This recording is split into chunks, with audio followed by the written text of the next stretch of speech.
Inclusion for all is a universal human right. For those to be included despite race, gender, religion, or other needs is vital for all students. When students talk about being included, they will refer to happiness. They will reference their relationships with their friends, adult friends and peer friends. They're confident, they're excited, they're energetic, and they want to be at school. When students reference and they talk about exclusion, being omitted, not belonging, whether it's intentional or non-intentional, they will talk about loneliness and fear. We as adults have to commit ourselves to strategically and proactively finding ways to make sure and ensure that all our students are being included. We can identify with our students, getting to know them on an individual basis to find out what their needs are, to strategically create opportunities to find ways to include them with adults, and include them with other peers. We can allow our students to have a voice. We can observe if they are feeling in isolation or if they're being isolated, and speak to them at an individual level to find out what their needs are and how we can help. We are no longer at the point of inclusion just at the legal limits. At Mason, we need to be committed as adult and educators to go beyond that, to have a deep sense of belonging for all our students. I always want to think that people, to be themselves, they can fit in somewhere. That's definitely the goal for anybody. Be yourself, and you'll fit in somewhere. I'm really excited because I love school. You do. What are some things that make you feel happy? I have friends. Yes. That's all. I came from India last year, 2010, and when I came here, that's pretty hard for me to do stuff here. I'm a little nervous, and then after that, I just did hard work, and I'm picking up. Have there ever been times where you've felt left out at Mason Intermediate? No, I don't know. No. Yeah. Because there's a lot of people, and I think you're bound to get along with some of them. So, yeah, I don't ever feel excluded. No. Ever felt left out at school? One time. One time? And what happened? I didn't know what to do. I felt lonely. I asked people to play with me. They do. I asked them, do you want to be my friend? A few people say yes, and a few people say no, but I don't know why. Have you ever felt left out at school, or like you don't fit in? Uh-huh. Can you think of a time when you noticed someone being made fun of because they were different? Well, some people like to tease at me because I'm not really the same as them, because you're not supposed to be the same, but they just tease because I'm black. And so how does that make you feel? Sad. What do you do when that happens? I just tried to stand up for myself. They'll call me names. That kind of led to that really only applied to my race. So that happened in 3rd grade or 4th grade? Yeah. If you don't mind me asking, what kind of names were they? I was called wetback, and this isn't really so bad, but they would call me Mexican, and I'm Guatemalan. It's kind of one of those things, if you're Chinese, you don't really want to be called Japanese because that's just not what you are. And I don't really think it's them trying to be rude. It's just what they think, I don't know. And that happened? Well, I just kind of ignored them and hung out with other people. But I know, at home I would cry because it was tough. Yeah. And so, did you tell anybody at school when that happened? No. You just kept it inside? But you still remember it? Yeah. Did you tell your parents? Yeah. What did they say to you? They said just ignore them and that they don't know what they're saying. So. Do you think adults even know those things are happening, or are we just I mean, I don't think they really do. I think it's behind closed doors, like set out in the hallways, that kind of thing. Well, it's been helpful because some people like coming new, they might be Spanish. I could help them out, take them like around school, make them feel welcome. But then the disadvantage is, people make fun of me and just call me all these names that I really don't appreciate. And then What names have you been called? I've been called like wetback, and that's really offensive because it's not true. And you've been called that at school? Yeah, I've been called that, and that's like really hurts because they don't really know. That's How offensive yeah. that is. Would you consider those people like popular people? I guess. I mean, yeah, they're trying to like fit in with like their crowd, so they're trying to make fun of other people.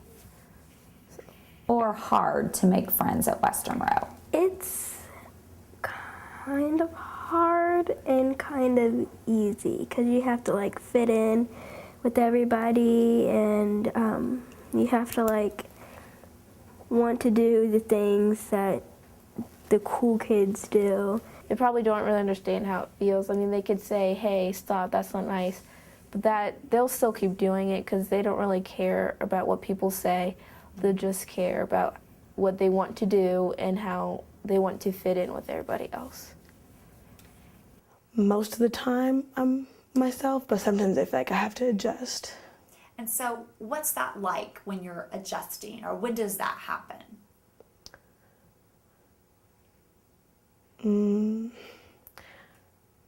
Mostly it has to do with either the things I wear, the things I say, because my parents don't buy me. Like in 7th grade, Hollister was super popular.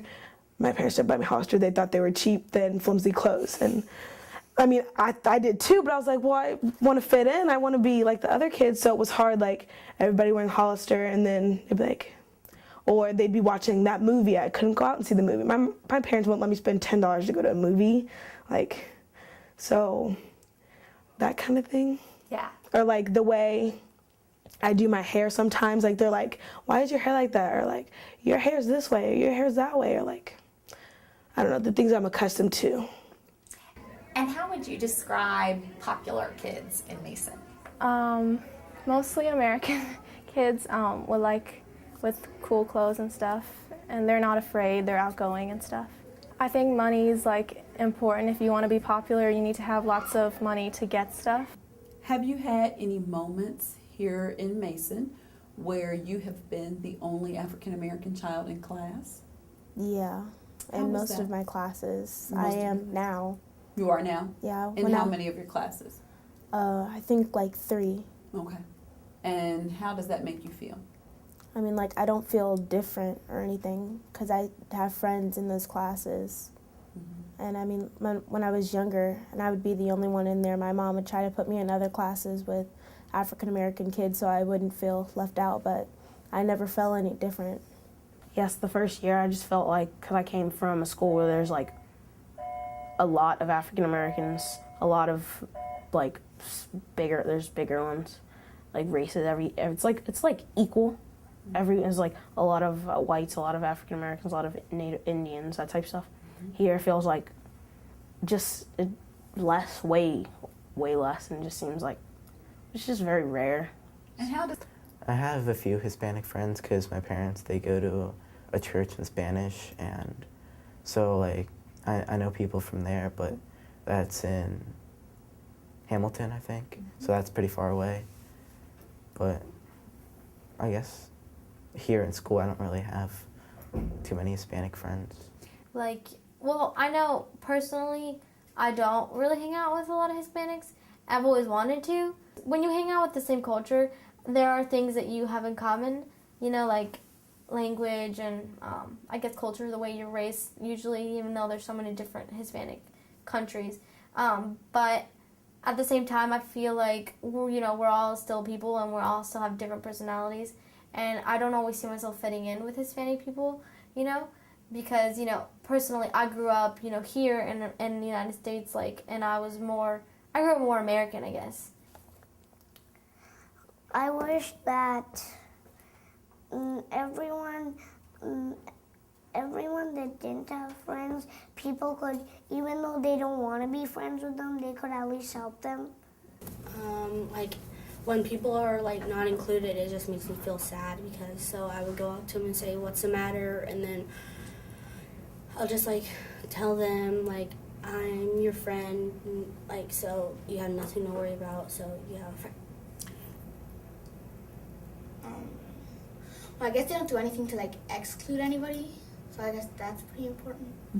So you kind of like you get the same opportunity as everybody else. They could like come up to somebody that doesn't really have anybody to play with, and that's just like doing something on their own.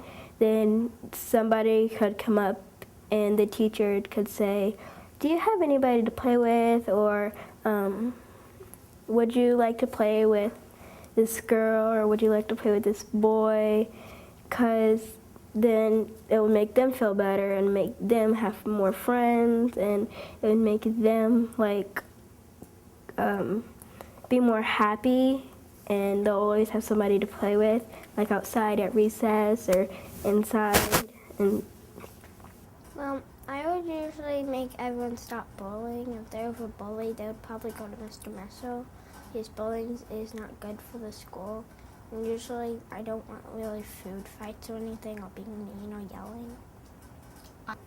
What does your teacher do to help you feel included in your class? She gave us this thing that said, like somebody's name and you're an awesome third grader, and show what you know and do your best on the test. I love my sister C. How do you know she cares? How do you know whether she? Because she gives us hugs. She gives you hugs, like every day. You know, Trey, we talk sometimes in my office because sometimes you come down and for different reasons. Do you ever feel like you're treated unfairly here at school? You feel like you get in trouble? Do you ever feel like you get in trouble and it's not really your fault? Mm-hmm. What happens there? What makes you feel that way?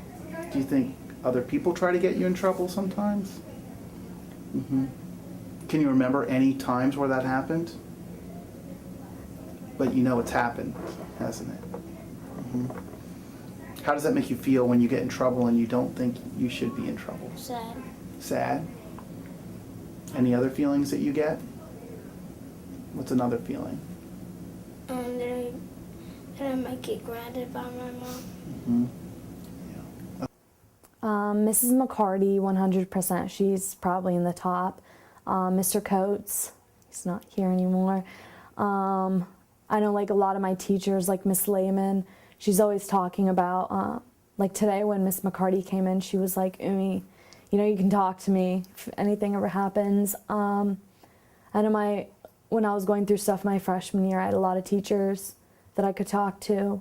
And I just think like overall, just the teachers here are very open. All the teachers in Mason that I've ever had. I mean, I used to have teachers who really don't care. They just want to, like, I don't, not here, but my old school, they just don't, I just don't think those teachers really cared. Okay. But that hasn't been your experience here? No. Very good. Is there any teacher who you think they really know me as a person? And if so, can you give an example of what they did or how they connected with you? I haven't really come across any teacher that really, well, maybe they know me from my sister or whatever, but they never really, like, knowed me that well. I don't know. Yeah.